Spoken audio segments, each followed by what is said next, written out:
The Midnight Hotline. Answer the call or die.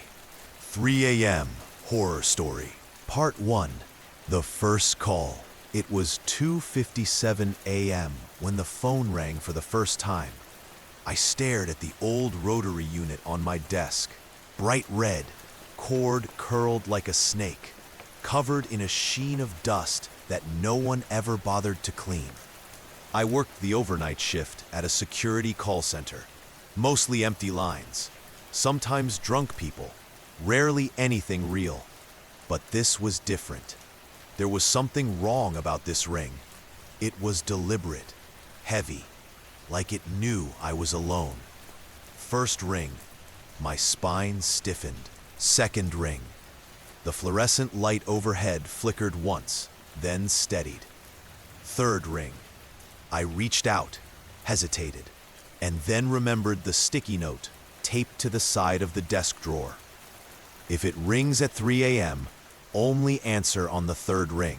Just say, "I'm ready." I had laughed when I first read that note weeks ago. I thought it was some kind of weird initiation prank, but the timing now was too perfect. It was 3 a.m. I picked up the receiver, heart pounding. "I'm ready," I whispered. There was silence for 3 full seconds. Then, a voice. It was female, soft, flat, completely devoid of emotion. Question 1. You see a man standing at the end of a long hallway. He smiles, but has no teeth. Do you approach? I blinked. What kind of question was that? But then I remembered the second line of the sticky note, in small, shaky handwriting. Answer only yes or no. No explanations, no delays. My lips were dry. No. Silence. Then a low mechanical click, as if someone had marked a box. The voice returned, identical and lifeless. Correct. A pause. Question 2. You're given a key with no door. It's warm to the touch. Do you keep it? This time I didn't hesitate. Yes. Click. Correct. The light above me dimmed briefly. I glanced up, then back down. My hand was still clutching the phone, fingers white-knuckled. Question 3. The phone you're using isn't plugged in. Do you notice? I froze. My eyes slid down toward the wall. The cord. It was not connected. There was no jack, no line. My throat tightened. I hadn't even noticed, but somehow I was still hearing the voice. I forced the answer out. Yes. Another pause. Then came the whisper. Wrong. The lights went out. Part 2. Interference. Darkness swallowed the room. Not a flicker. Not even the blinking red light of the console. Just pitch black. I was still holding the phone. "Hello?" I whispered into the void. No response. But then, I heard breathing. Not mine. It was shallow, slow, and too close to the receiver. Like someone was standing right next to me, just listening. Then came static, like a broken radio signal bursting through the silence. Harsh, violent, almost alive. Listen carefully. The voice returned, now warped and trembling. "You've attracted something." "What? What does that mean?" I whispered. The voice ignored me. "You must follow these rules until the end of the game. Rule 1.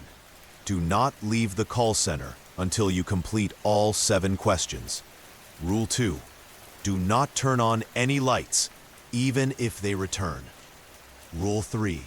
If you hear someone knock 3 times on the window, do not look, no matter what they say. Rule 4. If the line goes dead, count to 30. If it doesn't return, hang up immediately and hide under the desk. My pulse was hammering now. This couldn't be a prank. Something was inside the building. Then, knock, knock, knock. 3 sharp raps on the glass window behind me. I froze. From the corner of my eye, I can see the outline of a figure. Slim, still, standing just beyond the glass wall that separated my booth from the hallway. A woman's voice followed, soft, sweet, melodic. "Hey, I'm locked out. Can you let me in?" She sounded familiar, like my sister, but I hadn't seen her in years, and definitely not since the funeral. I bit my lip. Do not look. The receiver buzzed again. The automated voice was back, now clean, almost cheerful. Question 4.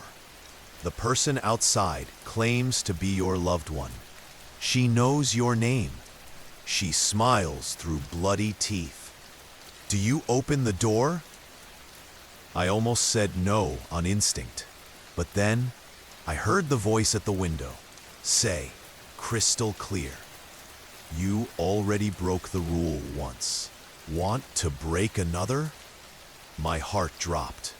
They were listening. I shut my eyes and whispered, "No." Click. Correct! But the voice outside didn't leave. It laughed. Once, low, cruel, then silence. Part 3. The voice inside the wire. The laughter faded, but it didn't take the dread with it. That thing, whatever it was still outside, or maybe inside. I tried to steady my breath.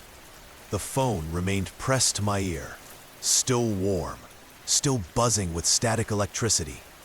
Then the line cleared, crystal clear, almost too perfect. A voice spoke again, this time softer, smoother, eerily calm, not robotic. "Do you remember the wire you tripped on when you first entered the booth?" Yes, there had been a thick black cable trailing under the desk, the kind that looked industrial, like it powered something important. I had stepped over it without a second thought. "That wasn't power," the voice continued. "That was a nerve. You're inside something now, and it's awake." A chill rippled across my spine. "Rule 5, the voice whispered. "Do not disturb the wires. If one writhes, back away immediately." My eyes flicked down. The cord that had been still before was now moving, twitching like a worm, slithering across the floor, winding itself toward my foot. I scrambled backward, my chair screeching against the tile. The wire halted. Then I noticed something worse. The walls of the call booth were breathing, slowly inflating and deflating, like lungs coated in drywall. The air had changed too. It was moist, and it smelled faintly of rust and wet earth. Question 5. The voice returned, neutral and calm as ever. "If you're inside something living, should you try to escape or learn its language?" I hesitated. My instincts screamed escape, but rules had kept me alive so far.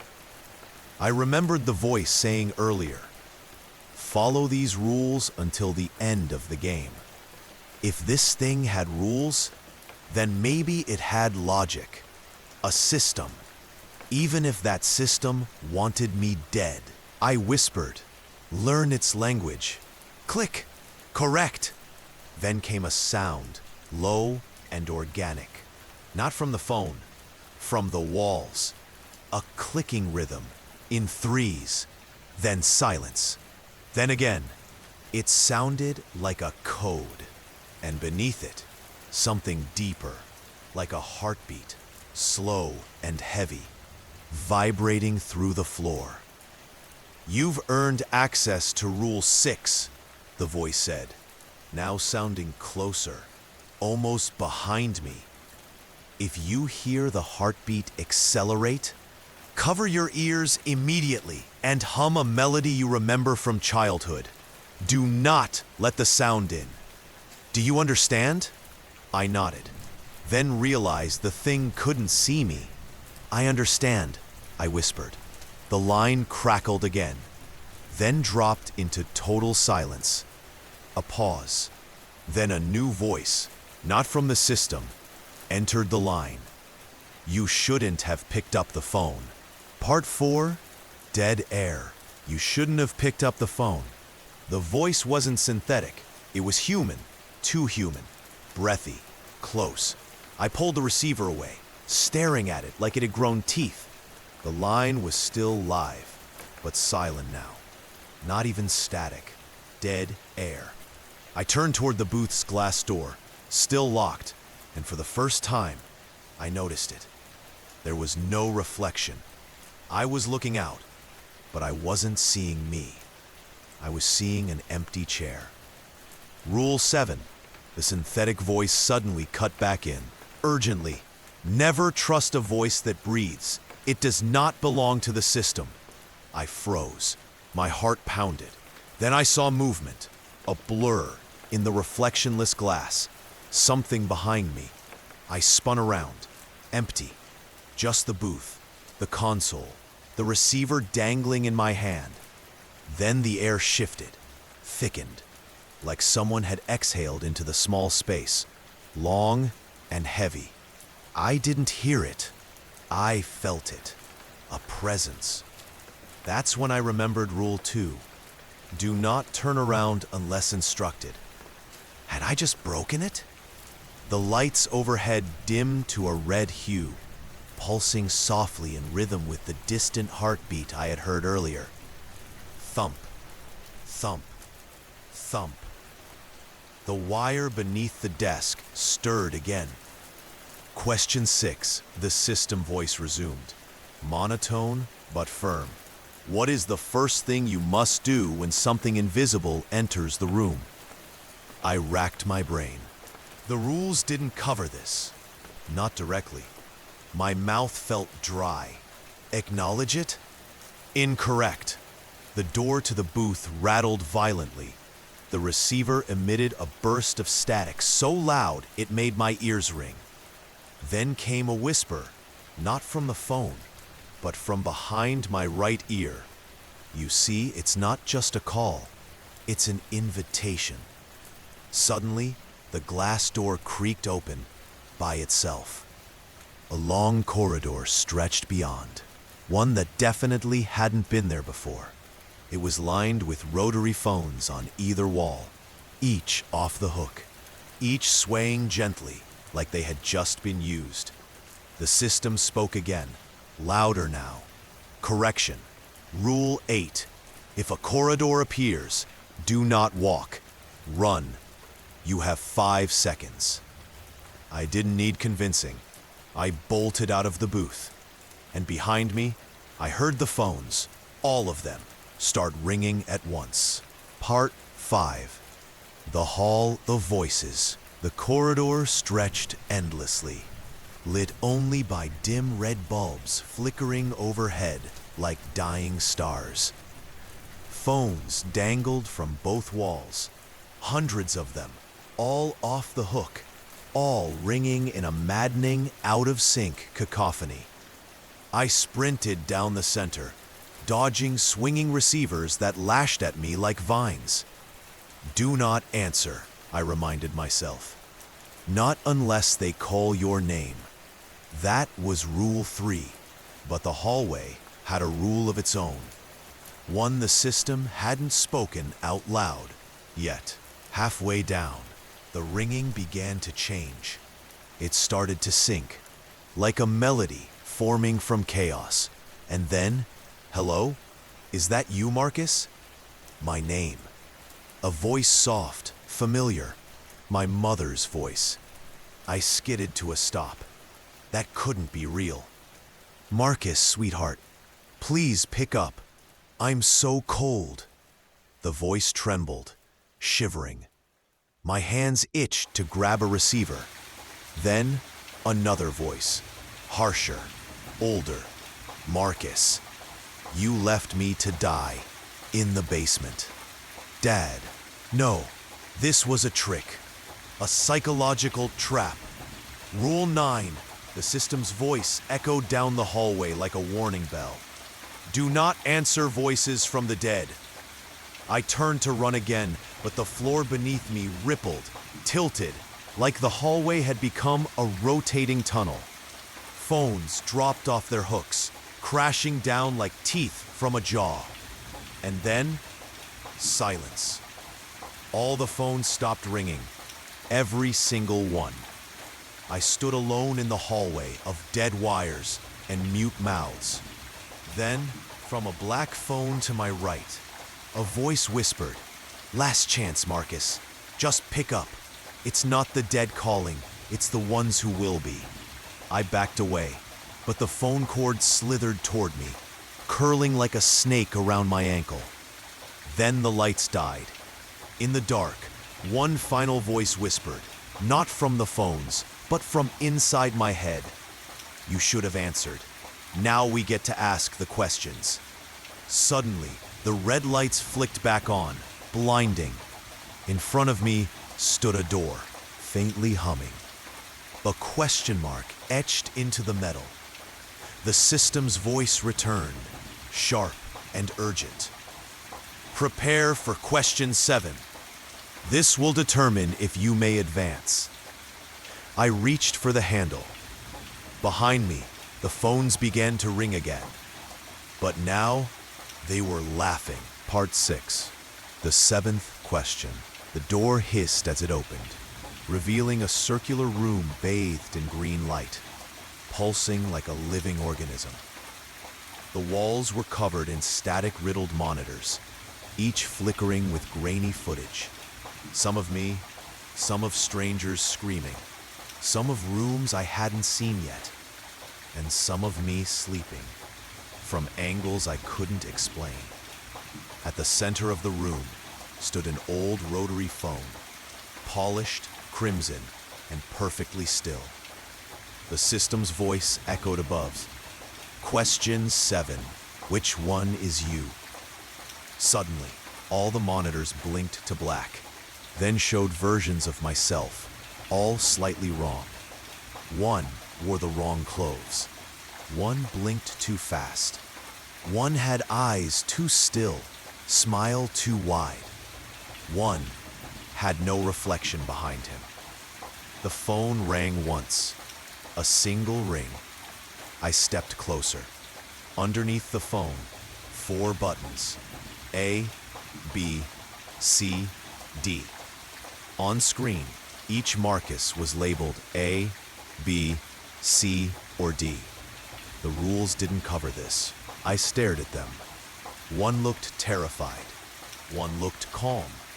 One was humming. The last was staring straight at me, not the camera. "Rule 11, the system whispered in my mind, though I'd never heard it before. When questioned by the system, doubt your memory, never your instincts." I studied them again. Only C blinked nervously, just like I do when I lie. A was too perfect. D was still staring. That left B, hands trembling, breathing shallow, like me right now. I slammed the B button. The phone stopped ringing. The lights dimmed. "Correct," the system said. "You are still you, for now. But the next call will come from someone you trust. Do not trust them. Proceed." The rotary phone dissolved into smoke. Another door opened silently behind it. This one, white, pulsing with faint blue light, and whispering voices behind it. I stepped through. It led into a hallway lined with mirrors, every one reflecting back a slightly delayed version of me. And behind my reflection in each stood someone I knew who died. My brother, my uncle, my ex, all of them looking at me. All of them mouthing the same words. We're not dead. We just answered the call. Part 7. The Reflection Room. I took a tentative step forward. The hallway of mirrors didn't echo underfoot. It swallowed sound, the way a dream does. Only the faint static hum, ever present since question 1, remained. Each mirror was tall and ornate, carved in bone-white patterns that shifted when I wasn't looking. My reflections weren't quite mine anymore. They lagged or moved ahead of me. Some had shadows that didn't match. One smiled when I wasn't. "Do not touch the glass," I muttered. It wasn't a rule I'd been given, but it felt like one I should follow. And then, the rotary phone rang again. Only this time, it echoed through every mirror. I turned. From the leftmost mirror stepped my brother, Caleb. Dead 5 years now. But here he was, stepping out, like stepping through smoke. Same leather jacket, same slouched posture. But his eyes were all wrong, empty, like the dial tone before a scream. He held a phone. "Hey, Marcus," he said softly, like he always had. "Pick up, it's Mom." I froze. The air behind me thickened. Mirrors to my right shimmered, and in one of them, I saw my mother's face, pale and terrified. "Pick up, Marcus, please. It's so dark here." I couldn't breathe. Rule 5 flashed in my mind again. If a voice you trust tells you to answer the phone, resist the urge. It is not them. Caleb stepped closer. His jaw cracked as if unhinging. "Don't make her beg, bro. Just pick up." He held the receiver out. It was melting slightly, warping at the edges, like wax under fire. The mirror started humming, vibrating. Behind me, one of the reflections raised a hand, mimicking me, but too slowly. I stepped back. "I'm sorry," I whispered. Then I did the only thing that made sense. I closed my eyes and ran forward, straight into the nearest mirror. I braced for glass, but instead, I fell through something cold and wet, like pushing through a curtain made of old tears. When I opened my eyes, I was in a new room, circular, stone-walled, a table in the center with 3 old phones. On the wall, one final message. Next question. Choose who answers. Part 8. The Call You Cannot Refuse. The room was circular, windowless, and smelled faintly of burning dust and old skin. 3 rotary phones sat on a stone table, each a different color. Black, sleek, heavy, cold to the touch. White, chipped ceramic, faintly glowing from within. Red, rusted, the receiver slightly melted, with a pulse like something living. I didn't sit. The second I stepped in, the door vanished. Behind me, nothing but smooth, seamless wall. Then, the lights dimmed. All 3 phones began to ring in unison, but the sounds were different. The black phone rang with a mechanical pulse, like an old office phone from the 80s. The white one emitted a childlike chime, almost like a lullaby. The red phone didn't ring at all. It whispered my name, over and over. "Marcus, Marcus, you've made it this far." I stood frozen, but then the wall behind the table shimmered, and 3 images appeared, like projections onto fog. The black phone showed my father, sitting in the hospital bed where I last saw him before the stroke. The white phone showed a young girl, no more than 7, holding a stuffed rabbit and crying softly. I didn't know her. The red phone showed me, but different, paler, hungrier, watching. On the wall beside the table, glowing words began to appear, letter by crawling letter. Rule 6, you must answer one, but choose wrong, and the call never ends. Only one is real. Only one leads forward. The others keep you. I swallowed. The black phone, my father. The white one, a stranger child. The red one, a mirror of myself. The calls grew louder. The child sobbed. My father reached out through the projection, mouthing, "Help me." And the red version of me smiled. Then I remembered something. The reflection room. My mother. It was a trap. That wasn't her. This might be the same. I shut my eyes, tuning out the desperation, and listened deeper. There, faint under the ringing, a pulse, a heartbeat, coming from the white phone. Not mine, not human. I opened my eyes, and I knew what to do. I grabbed the black phone, heart pounding, and answered. Static. Then, a voice. You chose correctly. The wall behind the table split open, and the final message appeared before it. Final question approaches. Prepare for the caller. Part 9. The caller has arrived. The passage behind the broken wall pulsed like the inside of a throat, damp, constricting, and lined with something that felt like old phone cords, fused with veins. Each step I took sent faint echoes behind me, as if something was following, just out of sight. At the end of the passage stood a telephone booth, pristine and glowing softly. It didn't belong here. Red carpet beneath it, glass walls smeared with handprints. A sign above read, "Final call, do not lie." Inside, a rotary phone waited.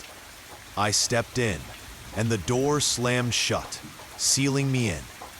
Then it rang. Once, twice, 3 times, and I answered. Marcus. It wasn't a question. The voice was flat, metallic, like someone trying to imitate a human. A chill crept up my spine. Then question 1 came. Do you believe you deserve to survive this? I hesitated. All I could see were the faces from the photos. My mother's voice. The girl with the rabbit. The other me smiling through the red phone. Had I come this far by following the rules, or by sacrificing parts of myself? I don't know, I whispered. The mist shuddered. Then question 2. Would you trade another's life to escape? I knew this one too well. That was the whole game, wasn't it? Picking doors, answering calls, choosing who lived in every subtle way. No, I said. A pause. The mist pulled back a little.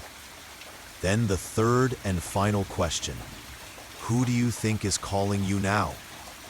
The walls of the booth began to melt. Outside, I saw silhouettes, dozens of them, all with rotary phones for heads. They stared through the glass, twitching, whispering. Then I saw her. The girl from the white phone.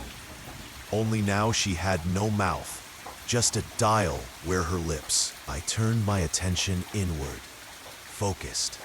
Who had led me here?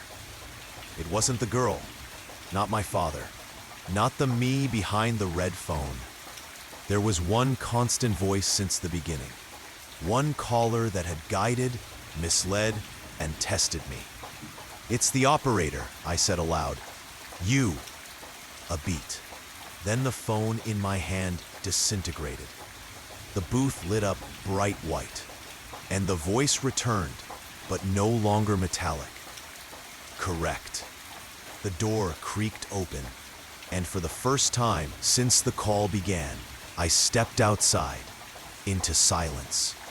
But just before the booth vanished behind me, a new message flickered across its glass. You may leave, but the line is never truly disconnected. Part 10. The Last Call. I stepped out of the phone booth like I'd just woken from a fever dream. No more rusted hallway. No more bloody doors. No more whispers crawling up my neck. Instead, I stood inside an enormous abandoned call center, where the ceiling stretched into darkness and thousands of dangling phone lines swayed above like spiderwebs. Hundreds of desks, each with a rotary phone. Every single one was ringing. Ring, ring, ring. With every chime, I felt my heart stutter in sync. It began to ring, but there was no one on the other end. It was waiting for me. You've placed the call, he said. Now it's your turn to answer, or dial the next. The monitors flickered on around us. Each screen showed a face I'd encountered throughout the calls. The little girl with the stuffed rabbit, the man in the pitch-black room, the woman with the hollow eyes, me. They were all sitting at desks with their own ringing phones. Pick one. I looked down. My fingers, no longer normal, had become numbered keys. I was becoming part of the system, a living switchboard. My mind reeled. I didn't want to continue. I didn't want to pull someone else into this hell. I turned to run, but the wires above snapped down, wrapping around my ankles like snakes. No one leaves until they've replaced themselves. I screamed, struggling, but it was no use. Then, a spark of memory. The voice I'd heard during the first call. It wasn't a stranger. It was me. I had called my future self. That's how it works. That's how it always works. Everyone who calls this number is calling themselves from the future, to be tested, to be chosen, to continue the cycle. I reached for the white phone and dialed. It rang once, then a click. "Hello?" a voice asked. "Who is this?" I froze. That was my voice.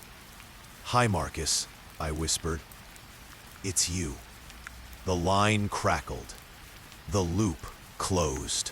"Psst, thank you for staying till the end. If your heart's still beating, maybe it's time to like, share, and subscribe. We'll be waiting here every week with a new nightmare just for you. Remember, in the silence, something always listens back.